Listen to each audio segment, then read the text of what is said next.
Welcome back to First Things First. Joining us now, Super Bowl champion Charles Woodson. On behalf of TCL, Charles, thanks for joining us. Want to give you a chance to promote TCL, which I talked to Dusty, who's our gaming guy, and quote, they're great monitors for gaming because, quote, they have a very low input lag. I said, thanks, Dusty, but let's have Charles Woodson talk to us about TCL. So thanks for joining us. I haven't got that far in my ambassadorship. You know what that lag is. But TCL, man, I've been working with TCL for probably the past 3 or 4 years, and they're the official television partner of the NFL, and what they've been doing each year is just trying to raise the bar, giving better quality, better brightness, more contrast, and making people at home feel like they're at the game.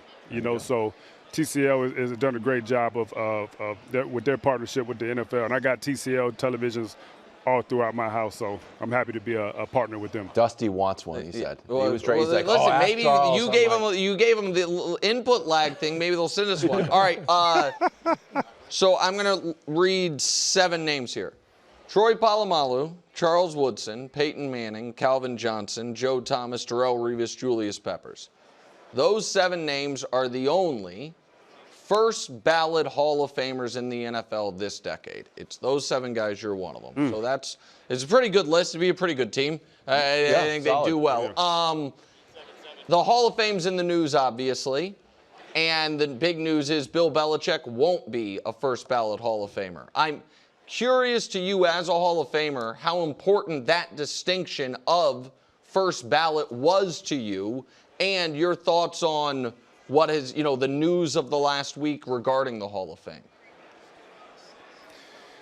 Yeah, I think that with Bill Belichick, I think it's disappointing. I think, sometimes voters, whether it's the Hall of Fame or, whatever award it is, I think sometimes the voters, man, they take things personally and allow things to affect them in ways that it shouldn't.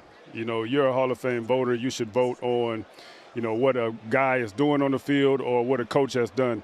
And for Bill Belichick, we're not talking about 1 championship. We're not talking about 2.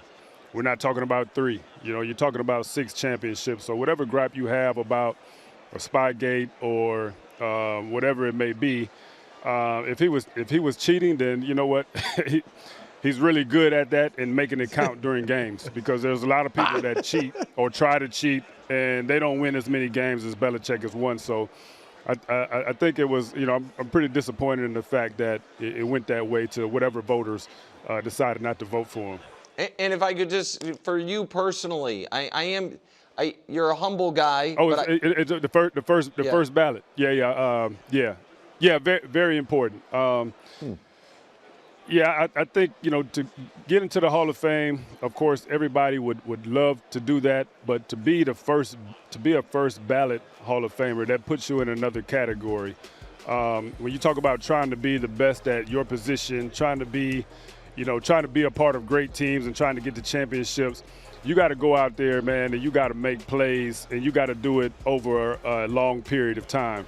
I played 18 years. I have, in my career statistics that only I have, and, meaningful statistics. So to be a first ballot Hall of Famer, to me, was only right. So like you said, yeah, I am humble in most cases, but not about football. First ballot, man, was definitely something that I felt like, it should be that way. Charles, you also, of course, played both sides of the football in college in particular, a little NFL. And you saw Travis Hunter this year and obviously got injured. Do you think that's something that can be done full-time as he was attempting, or should he just say, look, I'm going to be a cornerback or I'm going to be a receiver or whatever? Yeah, no, I don't think you can do it full-time, and look, I would give him an A for effort for doing it, but the NFL it leans on you a different way than college football does.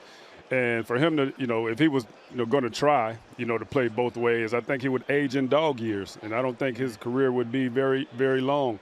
I think that, he should concentrate. I feel like he's a tremendous athlete.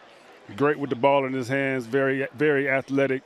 You know, play on the offensive side of the ball, man, be a difference maker on that side. I've said before that, look, if you got a package or something on defense where you want to throw him out there for whatever reason, sure. But, man, just play offense, be an impact player, for Jacksonville in that capacity, and let's watch you for years to come. But to play both sides of the ball, man, every play in the NFL, man, it's not going to jive.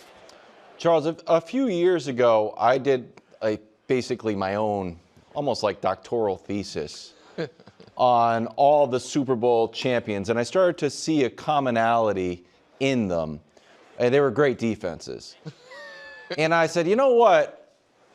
Defense wins championships, and I trademarked that. At the same time, you see with the coaching hires, offensive-minded coaches. You see quarterbacks getting paid so much. You see a lot of just the meat, we're guilty of it. We're covering the offense explosions a lot.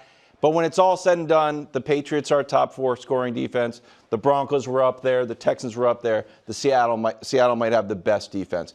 Do you feel, as a defensive legend, that even if defense wins championships, it's still underrated? Does that make sense at all?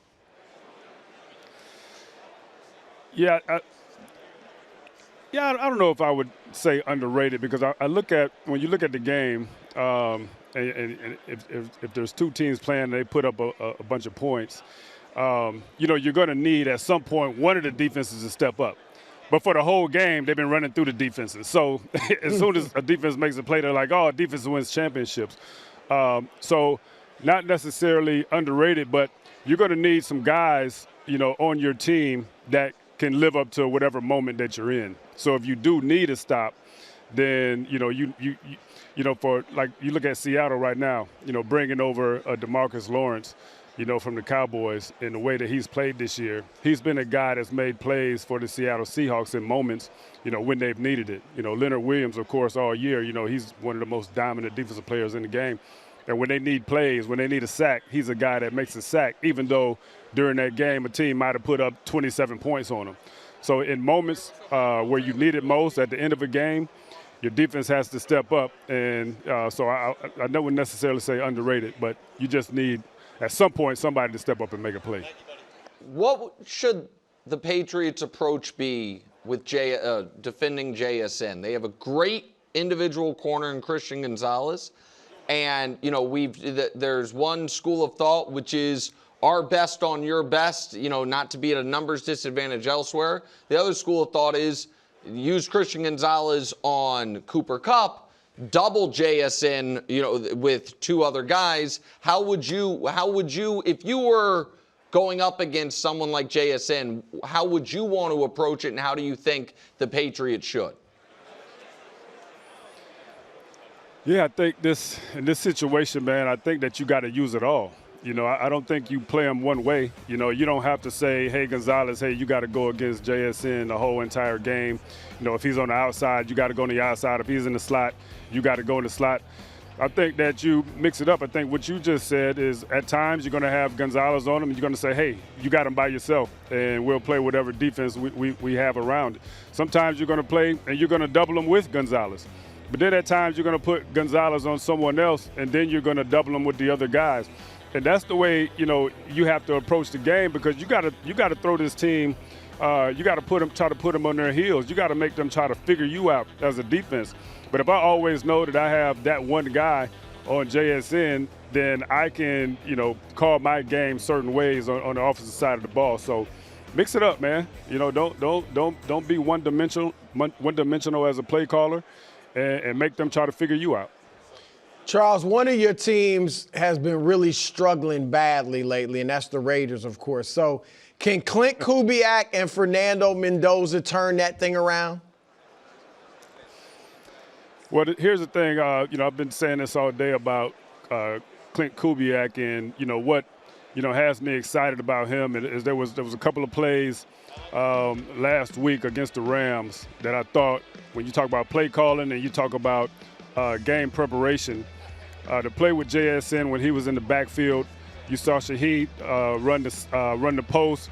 You saw Cooper Kupp, run a little out and in, occupied the corner, and then you had JSN run out of the backfield and run to the corner route, and the play worked out perfectly, and JSN was wide open, but it was because of the design of the play and knowing what you're going to get from the defense. The other was the play where JSN was lined up on the short side of the field, I believe. They ran a cornerback blitz off of that side, so you got to rotate that way. But what does that do? It took one safety out of the middle of the field, and it left the other safety by himself deep in the middle of the field, and they ran a corner post. It's the perfect play for the perfect defense, and it was a touchdown. So to bring someone in with that, having that creativity on offense, understanding the situations and the game planning that goes along with it, man, with guys that are on the Raiders, Brock Bowers he's going to be the best tight end in football. You got Mark Maye, who's another tight end. You can run two tight end sets. Genty got 1,000 yards with no blocking last year. So I think you bring in Kubiak, a guy who can bring that creativity and put guys in advantageous positions to win. And if you get Mendoza, he's a guy. He's a steady guy. I don't think he comes in and just takes your team to the next level. I think you got to be great around him. But I think a coach like Kubiak can put him in the best position to win. Your Raiders are back. Charles, you won a Super Bowl with the Raiders are back, baby. with our Greg Jennings. Since he retired, he's gotten a lot lamer. He won't go out to eat. No. He only eats rice and chicken.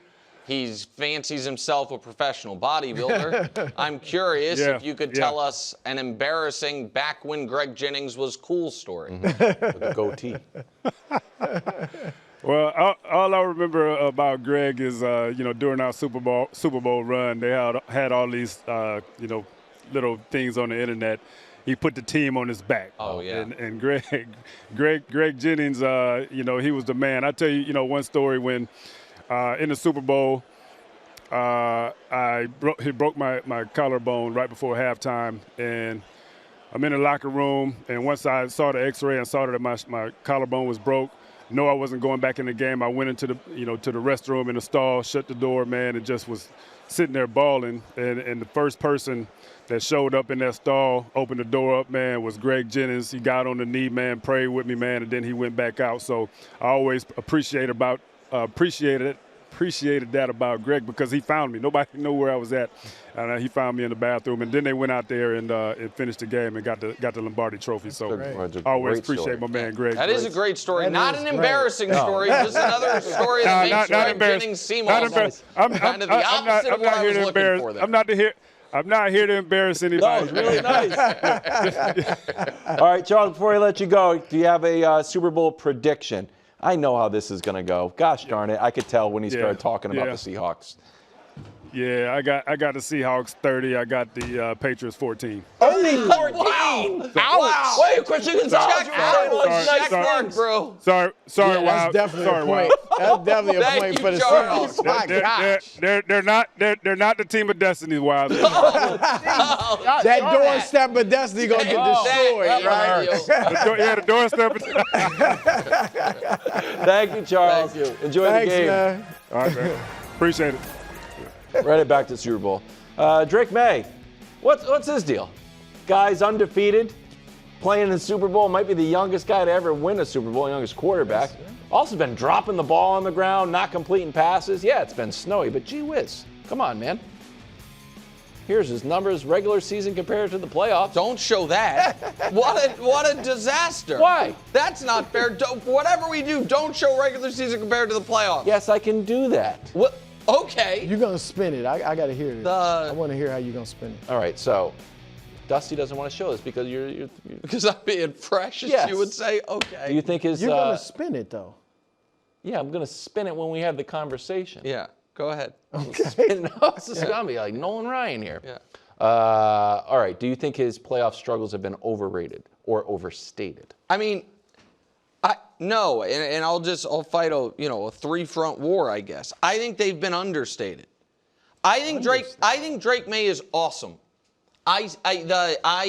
Brew thought I was too early 2 months ago. 2 months ago when I said he's just top 5 quarterback in the league moving forward. Somebody else is going to have to move out. While I did not think he was MVP, that was because I thought Stafford was exceptional. It was nothing against him. He would have had my vote for the second most valuable player in football this year.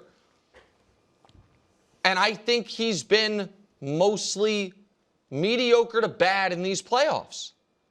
I think that if you are the team who won your first Super Bowl by announcing the whole roster, you know, instead of individual players, you should feel great about that.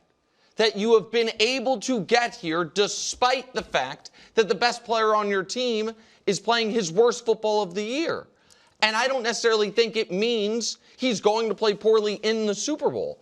But the fact that their defense has been utterly dominant, to me, does not paper over the fact entirely that the quarterback has struggled. He can turn it around, and if they win, it doesn't matter if he turns it around. But I just think that's how I feel having watched these games. I do think you're overstating it, and I think you may be skewed by Mahomes in the AFC playoffs. We know he struggled at times in Super Bowls, but AFC playoffs, you rarely see him play poorly. But look at everybody else. Josh Allen just had a bad game, and we can go back and point to other bad games. Lamar Jackson, obviously Herbert, C.J. Stroud. Like, most quarterbacks, we talked about your Mahomes Mountain yesterday. Yeah. And Peyton Manning and John Elway struggling in the Super Bowl, but also at times in the playoffs. Like, I think this is more the norm for quarterbacks. Now, Mahomes was different. It's the second biggest passer rating drop in 30 years. Well, part of that, he had, what, the second highest passer rating in the league this year? So, you know, so he had a really high one. But I think he obviously hasn't played as well as the regular season. But I think in the playoffs, he's shown he's a gamer. He's shown poise. He's shown that struggling early is not going to stop him. He showed, if I can't throw it, I'll use my legs. Like, I actually think he's been fine. Thanks for watching. Subscribe here to get more from the show and to check out clips from other shows on FS1.